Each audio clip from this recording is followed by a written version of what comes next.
Welcome to day 5, and we're going to cover one of my favorite things today, heavy metal. Just kidding. What we're going to go over today is the power of taking breaks. Let me go ahead and shut my guitar down, and I'll be right back with you. How much fun was that? One of the biggest distinctions I've made, and it hit me back in 2000 when I was taking the tour on the Edison Ford Home Winter Estates, was Edison would take breaks whenever he felt tired or he felt like his mind needed to rest. He'd have these cots all around his laboratory to make sure that, you know what, I'm tired, it's time to take a rest, because he knew the power of what it did to his brain and his creativity.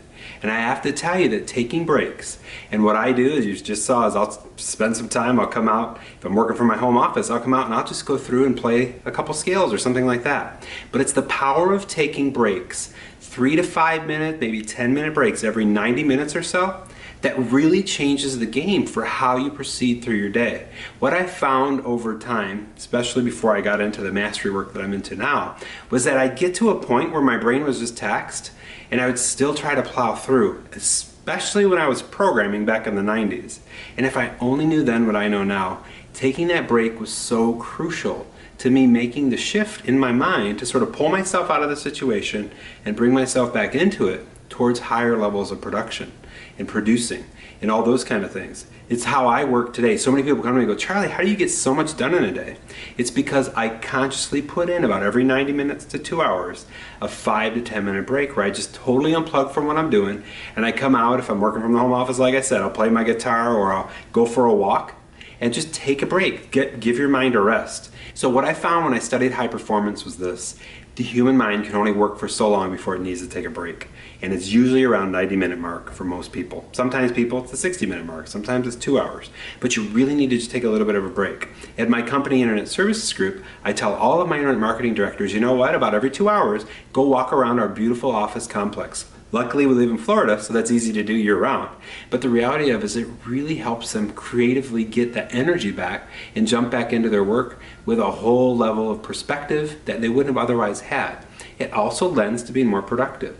So I want to ask you this: how many breaks are you taking per day? Maybe not every 90 minutes, but are you positioning breaks in your day to make sure that you're reaching out, taking care of yourself in the best possible way, and then moving through your day and producing?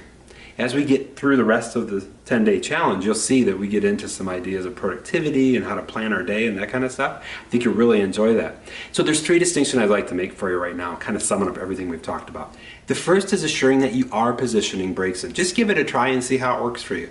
Maybe every 90 minutes, maybe every 2 hours or so. Just get up, go maybe stretch, or just go for a walk, or do something completely different that takes your mind off of what you're working on. If you have to, go through and create a start back up list. Like if you're in the middle of a project and you're like, oh, I can't really stop right now because I got all these things going on. What I tend to do, I use a Mac computer, is I fire up TextEdit, which is a little notepad editor, and I just write down where I need to start as soon as I get back. But I give myself that break. It makes the biggest difference in my day in terms of having high energy and making sure that I'm really hitting the mark on what I'm doing. And another distinction is to make sure that you have a list of go-to things to do for your 5 to 10 minute break. It's really important, as I found out, that I just pick from this pot of things to do. Sometimes it's come out and play my guitar. Other times I'll just sit back and listen to Lana Del Rey. I don't know what it is about her music, but it just puts me in a trance, gets my mind out of whatever I'm doing like within 10 seconds. It's just amazing how that plays out for me. Whatever it is for you, make sure you have that list and you give it a try. So with that all being said, if you feel like it, go through and share one way that you'll create a new habit or maybe bring in the idea of taking breaks every day. And commit to it by sharing below. Or if you feel like you have mastery in this space, go through and share some things that you do so it can be inspiring to others. Remember, my goal is to improve your life authentically, purposefully, today. Good luck, take care, and I cannot wait to see you tomorrow.